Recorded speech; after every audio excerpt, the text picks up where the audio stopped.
Te damos infinitas gracias, Señor, porque como cada semana nos permites estar a tu lado para aprender más de ti, Señor, y especialmente en este tema tan importante, Señor, que es acerca de tu palabra, cómo leerla, cómo interpretarla. Por favor, danos sabiduría, danos entendimiento para que podamos saber qué es exactamente lo que tú quieres decirnos a través de tu palabra, Señor, para que podamos darte gloria con nuestras vidas. Ponemos este seminario en el nombre de Cristo Jesús en tus manos. Amén y amén. Amén. Amén. Bueno, entonces vamos a continuar con este tema que es acerca de cómo leer la Biblia, qué es la Biblia, cuál es la historia de la Biblia, ¿verdad? Y ya llevamos diciendo un par de semanas que la Biblia es la historia de Dios y la historia de su creación. Y también nosotros somos parte de esa historia y poco a poco lo vamos a ir descubriendo. Pero nosotros tenemos que aprender a leer la Biblia porque no es un libro fácil en el sentido de que sea un libro que yo lo puedo leer y ya lo entiendo una sola vez y ya es como una película que se me quedó todo en la mente y ya. No, es un libro que tenemos que escudriñar, es un libro que tenemos que estudiar y tomarlo como lo que es la palabra del Señor. Habíamos comentado en las clases anteriores que la Biblia no está acomodada en un orden cronológico, sino están los libros de la Biblia acomodados por el tipo de texto que son. Comentábamos que en el Antiguo Testamento la ley está, son los primeros 5 libros de la Biblia. Después tenemos los libros históricos, después los libros poéticos, los profetas mayores y los profetas menores. Y en el Nuevo Testamento teníamos los evangelios, luego el libro histórico, después las cartas de Pablo, después las cartas generales de los otros apóstoles y por último el libro profético. Pero estos no están acomodados en orden cronológico. Una de las cosas que vamos a estar viendo también en este seminario es cómo acomodarlos en orden cronológico, o no cómo acomodarlos, sino más bien cómo irlos leyendo en orden cronológico para que podamos entender cuál es la historia del Señor, cuál es lo que quiere decirnos a través de su palabra, ¿vale? Entonces, sabemos que la Biblia tiene 66 libros, ¿verdad? Y esto es súper importante saberlo. La Biblia es un texto narrativo. Y el texto narrativo en sí contiene diferentes tipos de géneros literarios. Por ejemplo, tiene poesía, tiene discursos legales, tiene parábolas. Pero lo importante que debemos saber acerca de este libro es que es un texto narrativo, nos cuenta una historia. Y cada libro de la Biblia es una combinación única de diferentes estilos literarios. Y cuando ustedes lean la Biblia se van a dar cuenta. Están leyendo primero un diálogo, está sucediendo una historia y de repente hay como una canción en tipo de poema.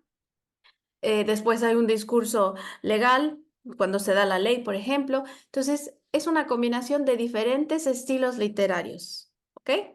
Ahora, para entender cómo leer la Biblia, tenemos que entender qué son los textos literarios, perdón, los textos narrativos, ¿ok? Y por qué son importantes, ¿vale? Ahora, los textos narrativos son importantes porque reflejan las vivencias del ser humano. Nosotros contamos la historia de nuestras vidas, conocemos la historia de las vidas de otras personas. Entonces, las historias cuentan vivencias. Son importantes también porque nos ayudan a ver nuestros propios errores y nuestros propios aciertos, como cuando nos vemos reflejados en la historia de alguien o nos ayuda realmente a vernos a nosotros mismos de alguna manera. Y estos textos narrativos nos dan también nuevas perspectivas, nos cambian la forma de pensar. Ah, yo nunca había visto esto de esta manera. Entonces empezamos a transformar nuestro pensamiento. También cambia nuestra visión del mundo, cómo nos vemos a nosotros mismos y cómo vemos a las demás personas. Ahora, los testimonios, por ejemplo, de las personas que se convierten, es decir, cuando una persona conoce a Dios, conoce a Jesús, tiene un testimonio para contar a otras personas cómo es que lo conoció, cuál es la historia, qué es lo que sucedió. Y muchas veces esas historias tocan la vida de las personas. Han habido testimonios que me han tocado la vida. Ha habido uno, por ejemplo, que me cambió totalmente mi perspectiva y mis ganas de seguir al Señor. Entonces, las historias las cosas que narran historias son importantes. Por eso es que yo creo el Señor eligió específicamente este tipo de texto para dar a conocer su palabra. Ahora, también son importantes porque las historias y los relatos son la forma más universal de comunicación humana. Es la manera en la que nos relacionamos y hablamos. Yo cuento qué me pasó ayer, qué comí. Todos son historias de lo que nos pasa, ¿ok? Ahora, claro, hay libros que son ficción y hay libros que no son ficción, ¿verdad? Depende del género. La Biblia no es ficción, ¿ok? La Biblia no es ficción, es la verdad acerca de Cristo, de Dios, de la creación y de de toda la realidad que vivimos. Dios mismo diseñó nuestro cerebro para que nosotros pudiéramos encontrarle sentido a las cosas por medio de las narraciones. Nosotros hablamos con frases que tienen lógica, ¿verdad? Y entonces en nuestra mente se forman historias y vemos imágenes. Esa es la forma en la que el Señor nos diseñó para poder entender las cosas. Y también nos ayudan a cuestionarnos nuestra visión del mundo. ¿Será que estoy bien? ¿Será que esto está mal? Entonces, los textos narrativos son importantes en la vida del ser humano. Ujú. Ahora, dentro de la Biblia tenemos textos que son narrativos y nos dan historia real, historia de lugares, historias de personas, ¿ok? También tenemos narrativa de parábolas, es decir, cuentos cortos. Son, por ejemplo, los que utiliza mucho el Señor Jesús. No son verdaderos, pero son historias de personas ficticias que nos ayudan a comprender realidades espirituales y se encuentran dentro de la Biblia. También tenemos la narrativa biográfica, la vida de las personas. Por ejemplo, los evangelios son narrativas biográficas de Jesucristo, ¿ok? Entonces, tenemos diferentes tipos de textos narrativos dentro de la Biblia, ¿ok? Sin embargo, hay que mencionar unas cosas que son importantes para cuando empecemos a leer la Biblia desde el principio. La literatura narrativa hebrea antigua es diferente a la narrativa de ahora. No es lo mismo que yo lea un libro una historia de una persona en un libro en esta época que a cómo se escribía antiguamente en la cultura hebrea, ¿ok? Ahora, en la cultura hebrea, cada época y cultura produce su propia y única literatura, ¿ok? Hay literatura dependiendo de la época en donde se encontraba y del lugar donde se encontraba, ¿ok? Es decir, la audiencia también era importante. En la literatura hebrea antigua, ahora sí, esta carece de muchos detalles que, por ejemplo, ahora en nuestra época podrían parecer importantes. Y entonces, a veces cuando leemos la Biblia van a decir, ay, pero esto como que le falta algo, como que no entiendo, ¿y por qué este detalle sí y por qué este detalle no? Entonces, a veces pareciera que las historias son ambiguas. Sin embargo, cada detalle que se da en la Biblia es súper importante, porque si se da un detalle que aunque parezca raro, loco, tiene una importancia, pues ahora sí que es muy importante, ¿ok? Tiene mucha importancia. Vamos a imaginarnos, por ejemplo, la historia de Eva y Adán cuando están en el jardín del Edén, ¿ok? Sabemos, la Biblia dice que la serpiente era la más astuta de los animales y entonces empezó a hablar con Eva y la convenció de comerse el fruto, ¿ok?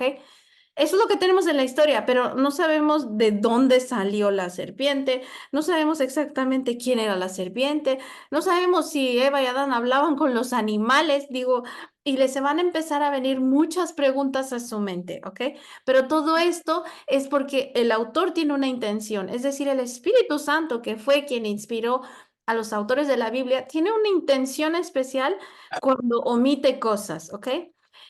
La falta de detalles es intencionada para invitarnos a descubrir, a indagar, a preguntar, a empezar a meditar en la palabra de Dios.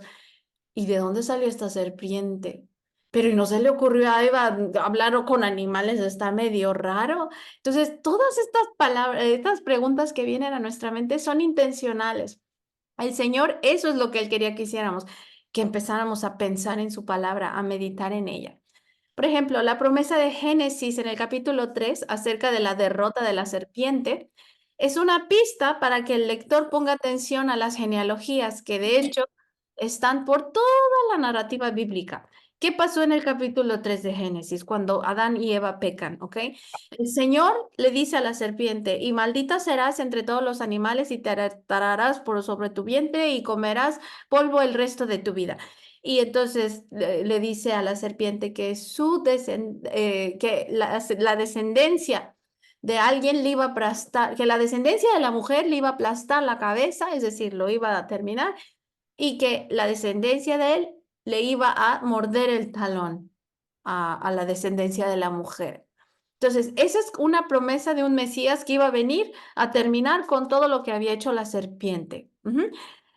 Si se nos dice que que la descendencia es la que va a ser importante, eso quiere decir que hay que poner atención en las descendencias. Y la Biblia está llena de ellas, de Eva hasta el rey David, luego desde el rey David hasta Cristo, ¿ok? Por ejemplo, en otra parte, el profeta Isaías conecta esta descendencia al siervo que sufre y que moría por su gente. Y en el último libro de la Biblia, en el libro de Apocalipsis, se habla de una mujer y su descendencia y de los seguidores de Cristo, quienes vencen al dragón al sufrir y dar su vida. Todo esto lo vamos a ir entendiendo poco a poco con la gracia de Dios, pero se dan cuenta cómo los detalles son importantes cuando leemos la Biblia. Entonces, ahora, todos los textos narrativos tienen una audiencia específica, ¿ok? Y esto también es una intención del autor. Había personas específicas a quienes se les escribió el texto y también tenían un tiempo determinado y también un lugar determinado. Esto nos dice que era para una cultura específica, en un lugar específico, en una época específica. Y la interpretación depende siempre del contexto. ¿Ok? Si yo no conozco para quién era el texto, para quién estaba escrito, si yo no conozco en qué lugar, cómo era la época, cómo era la mentalidad de las personas a quienes fue escrita, pues voy a terminar con cosas bastante interesantes que no van a tener nada que ver con la palabra de Dios. Nosotros siempre tenemos que tener en mente que el contexto es importante, ¿ok? Y Dios no quiere confundirnos o no quiere hablarnos en códigos secretos que, ay, ¿esto qué significa? Y estar yo aquí tratando de volverme loca investigando qué significa. No, el Señor va a ser claro con nosotros. Así que podemos deshacernos de cualquier interpretación que sea mística o que lleguemos a interpretaciones personales que al fin y al cabo van a ser erróneas, ¿ok? Y a veces hasta peligrosas, porque si no conocemos a Dios de la manera que Él quiere, pues vamos a terminar con doctrinas extrañas, no comportándonos como Dios lo había planeado. Ahora, entre más entendamos la intención original del autor, pues obviamente vamos a entender más el texto y nos vamos a acercar más a la palabra de Dios en el sentido espiritual y qué es lo que quiere para nosotros, ¿ok? Esto a lo mejor está un poquito aburrido, pero ya casi acabamos con lo de la estructura de la narración, pero es muy importante y después van a entender por qué. Entonces, ¿qué es lo que deben esperar ustedes de las narraciones en la Biblia? De las historias de la Biblia. Van a encontrar siempre un inicio, van a tener un principio en cada historia. En realidad, la Biblia es una historia completa, es la historia de Dios, ¿ok? Pero dentro de esa historia van ustedes a encontrar diferentes historias que se van a conectar unas con otras. Ahora, todas estas historias, ya sea la grande, la trama general o cada una de las historias que encontramos dentro de la Biblia, tienen un inicio. Y en el inicio van a conocer ustedes a los personajes principales, el lugar o los primeros referentes del tiempo, si es que son importantes los detalles, ¿ok? Después van a tener ahí el nudo, es decir, el desarrollo, la acción o el argumento de la historia, qué es lo que está pasando, y un desenlace, ¿ok? Se va a llegar al clímax de la historia en donde se resuelve cualquier interrogante y se concluye la historia. Y esto va a ser súper claro hasta el final de la Biblia, ¿ok? Hay algunas historias que narra la Biblia dentro de la historia general que quizás van a decir ustedes, pero esto no tiene fin o qué pasó aquí con este, no se sabe. Pero la narración que se nos dé siempre va a ir conectada a la historia general, ¿ok? Por eso va a ser importante después conocer cuál es la historia general para no perdernos ahí. Ahora, ¿Cómo vamos a leer la Biblia? ¿Cómo es que se debe leer la narrativa bíblica? Cada cosa escrita debe ser entendida dentro del contexto, eso ya lo acabamos de decir, el contexto de la trama de esa historia en particular y teniendo en cuenta el contexto de la historia principal, ¿ok? De lo contrario, se llegará a conclusiones equivocadas de lo que realmente significan esos pasajes, ¿ok? Siempre el contexto, el contexto. Y es muy es triste y es desafortunado ver cómo muchas personas y muchas denominaciones de cristianos agarran la Biblia y dicen, es que la Biblia dice esto, pero no entienden el contexto de lo que está pasando y cuando sacamos un versículo fuera de contexto, de verdad que podemos terminar con cosas peligrosas para nuestra fe. Ujú. Ahora, el Antiguo Testamento. Habíamos dicho que está ordenado de esta manera. Primero van a encontrar los libros de la ley, que son los primeros 5 libros, después los libros históricos, después libros de poesía y los profetas mayores y menores, ¿ok? Vamos a empezar nosotros a poner el camino cronológico, ¿ok?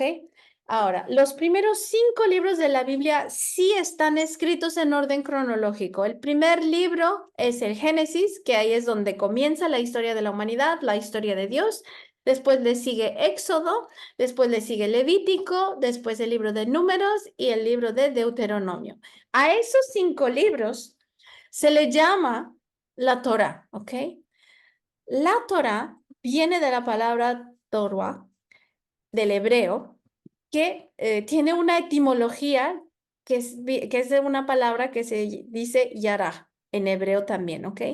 Y esta palabra yará significa dan en el blanco, ¿ok? Así que la palabra Torah o la palabra de es como decir dar en el blanco, para eso es, para que demos en el blanco, ¿ok? Y en ese contexto se refiere a dar una enseñanza o una instrucción. En otras palabras, se refiere a mostrar la dirección correcta para poder dar en el blanco, ¿ok? De hecho, el pecado, la palabra pecado es como perder la marca, es decir, ¡ih! No le di al blanco, ¿ok? Pero ¿eso qué significa? No le di al blanco porque no tenía la instrucción correcta, no tenía las habilidades correctas, algo me faltaba, algo falló ahí que no pude dar en el blanco, ¿ok? Y eso es lo que, de donde viene la palabra Torah, ¿ok? De la instrucción. Los libros de la Torah los acabo de mencionar, Génesis, Éxodo, Levítico, Números y Deuteronomio, ¿ok? El autor de los libros de la Torá es Moisés, ¿ok? Moisés es quien escribió estos 5 primeros libros de la Biblia. También se le llama el Pentateuco porque son 5 de Penta, ¿ok? Entonces la ley, la Torá, el Pentateuco es lo mismo y son los primeros 5 libros. Pero aquí quiero que pongan súper atención porque la Torá, el Pentateuco, estos primeros 5 libros son una narrativa de la historia de los inicios del pueblo de Israel, ¿ok? Es la historia, son libros narrativos, ¿ok? De la historia de los inicios del pueblo de Israel. Las leyes de la Torá, porque sí hay leyes que Dios dio a su pueblo, están escritas dentro de un contexto narrativo, no en un contexto legal, lo que significa que están unidas al propósito del texto literario en el que se encuentran. Quiere decir que hay leyes escritas y se llama Torah porque es la ley, pero no es porque estos libros sean una serie de leyes que tengan que hacer los israelitas o la gente así como está escrito, sino yo tengo que entender que la Torah es una historia. Estos 5 libros están narrando una historia, la historia del pueblo de Israel. Y dentro de esa narración, cuando Dios está hablando con ellos, Él les da leyes. Claro que tienen un significado espiritual y después vamos a ir hablando de cómo es que podemos ir sacando esos significados espirituales que van a ser prácticos para nosotros. Pero lo primero que tenemos que entender es que cuando ustedes lean esa Biblia, lo primero es que no era para nosotros inmediatamente así, como que si leen una ley, esto lo tengo que hacer yo. No, ¿quién era la audiencia? La audiencia eran los judíos, eran los hebreos, ¿ok? Fueron escritas para ellos en ese tiempo determinado y estamos conociendo la historia, ¿ok? Entonces, las leyes que encontramos en la Torá están unidas al propósito de este texto, a la narración de este texto. Ujú. Bien, estas leyes se encuentran dentro de un discurso legal y solo ocupan una parte muy pequeñita de todo el Pentateuco. Ni siquiera ocupan un libro entero, sino que utilizan parte de todo el Pentateuco, ¿ok? Y esto es bien importante que lo recuerden. Los 5 primeros libros de la Biblia no son una colección de leyes, es una historia, la historia de los inicios del pueblo de Israel, ¿ok? Ahora, por ejemplo, el primer libro, Génesis, ¿ok? Tiene la creación no son leyes, ¿verdad? Sino es la historia de la creación. Después tenemos la historia del jardín del Edén. Y estos son los puntos más importantes que tiene Génesis, ¿ok? Entonces, después del jardín del Edén tenemos la historia de Eva y Adán. Después tenemos la historia de la caída, es decir, cuando entró el pecado al mundo y cuando Dios tuvo que expulsarlos del jardín del Edén, del paraíso. Después tenemos la historia de Caín y Abel, los hijos de Adán y Eva. Después la siguiente historia que tenemos es la Torre de Babel. Después la historia del diluvio y el arca de Noé. Y después, bueno, en el capítulo 12, a partir del capítulo 12 de Génesis, vamos a encontrar toda la historia de Abraham, de Isaac y de Jacob y cómo el Señor empieza a formar a su nación con las 12 tribus de Israel. Entonces, estas son las historias más grandes o más generales en las que consiste el Génesis, ¿ok? Si se dan cuenta, aquí no estamos hablando de leyes, estamos hablando de historias, son narraciones, ¿ok?